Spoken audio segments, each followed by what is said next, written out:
Hello, world. Um, so there has been a lot of things going on. Sorry about the weird fashion thing here. I have a ear cover actually holding my headphones on my head because they've broken, and I am not venturing outside just for a pair of headphones. Um, in my videos that I have been making, I've been doing sewing projects lately instead of talking about my illness because there's so much that needs to be done. Um, there's a lot happening with the quarantine. There's a bunch of people, sorry, smoking a cigarette, my nerves are getting me, who seem to just not care about the quarantine. Um, I have Ehlers-Danlos syndrome, and I have an autoimmune disorder, so I always had a mask.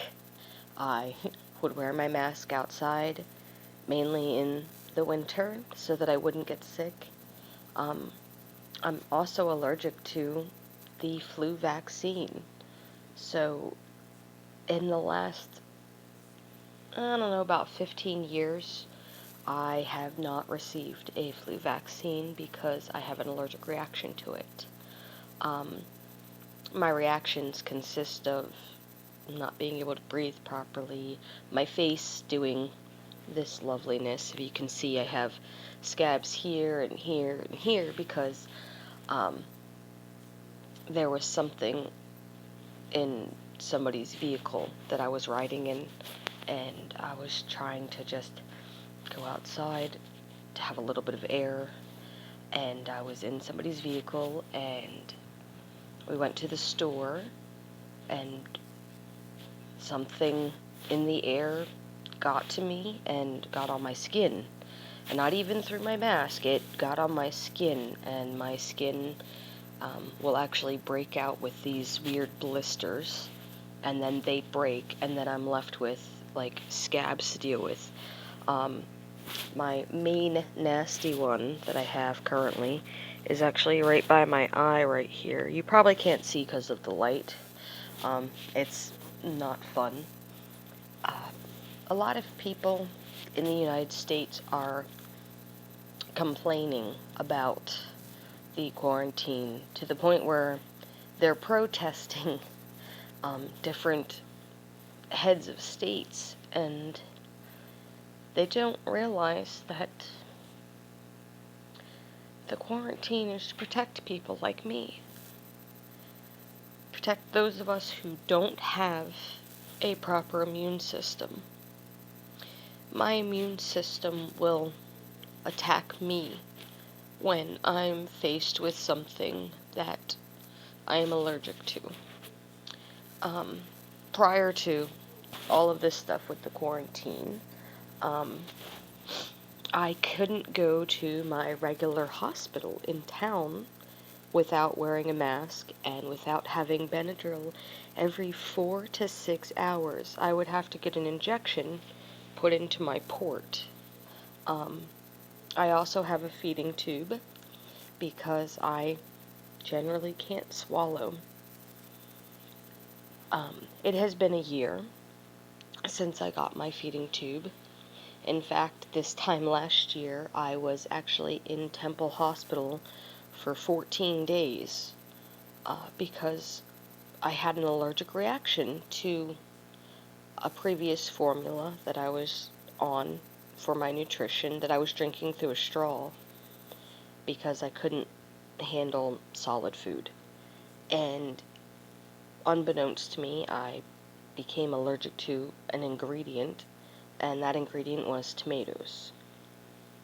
Because the allergic reaction happened to tomatoes, I was immediately checked out for things like lupus.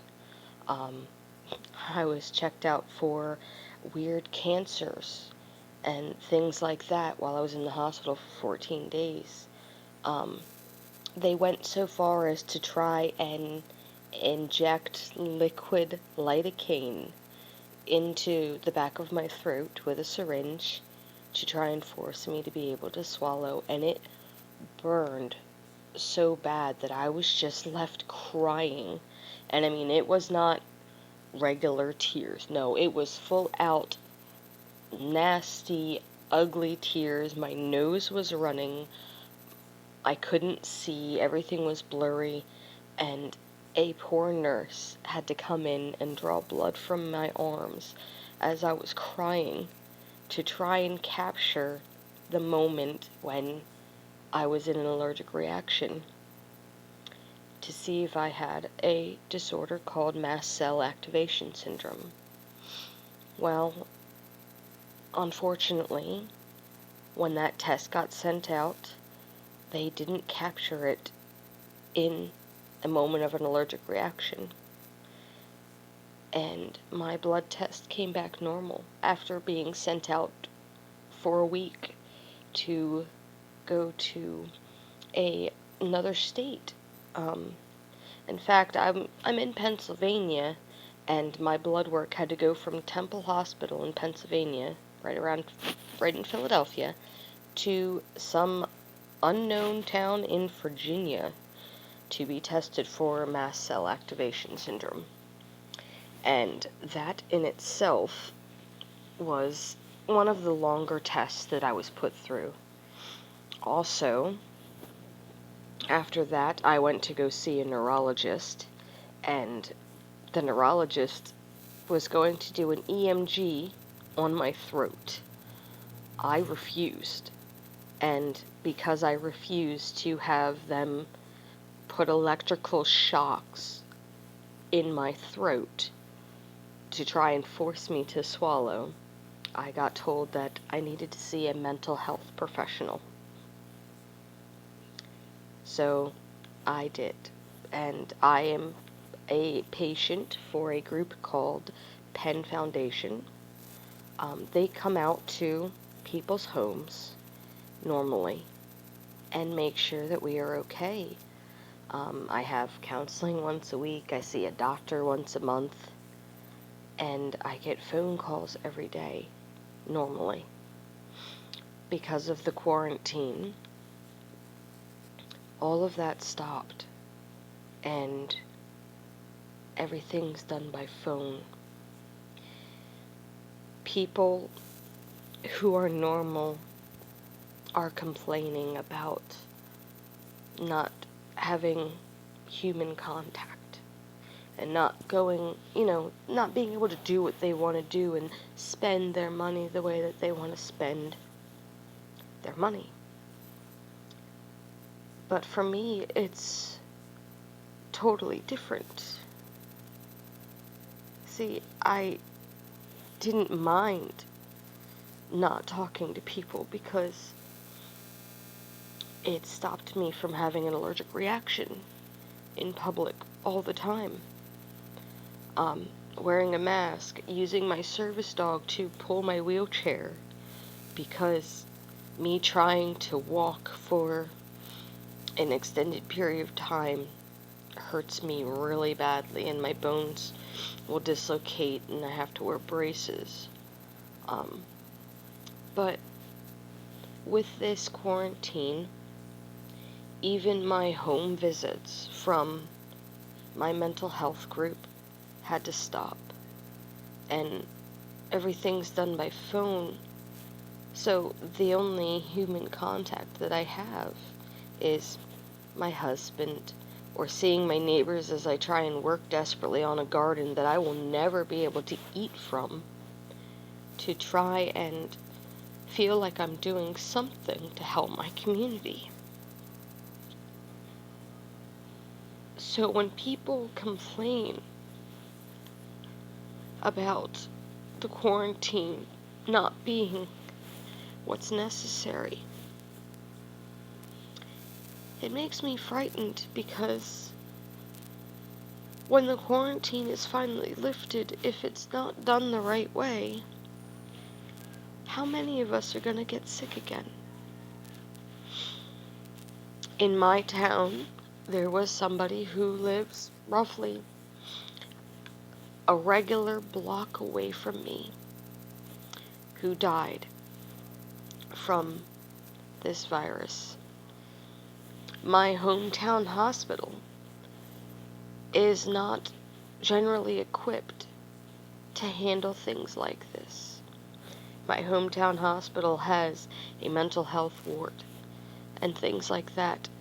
My family doctor, roughly a week and a half before the quarantine started, told me to stop going out in public, to stay home, and he wished me luck because he wasn't sure if I was not going to get this virus and die. I was given instructions to immediately go get help if I started having a fever or anything. I have a nurse who comes out every Monday to put a new needle in my chest. And she has to go to all of these houses where people who are sick like me, people who can die relatively easy from something as simple as a cold, let alone a virus that kills. And she goes and does her job every week, and then takes her family and spends a weekend just having family time because she has 2 children whose lives would change if they didn't have their mother who was a nurse. And that's what I feel sad about, because this nurse risks her life every day of the week to come in and out of people's homes like mine to try and make sure that we can survive with our IV fluids and medications and injections. And people don't realize that by them staying home, they're protecting people like me and people like my nurse. And it's hard for them to understand. So I hope that those of us who are in quarantine, who are doing what we're supposed to do, who are taking the chance and the time to try and do something for our community, whether it's making masks, which unfortunately I failed at horribly. I didn't have the right fabric, and there was no way that I was going to try and get the right fabric to make them.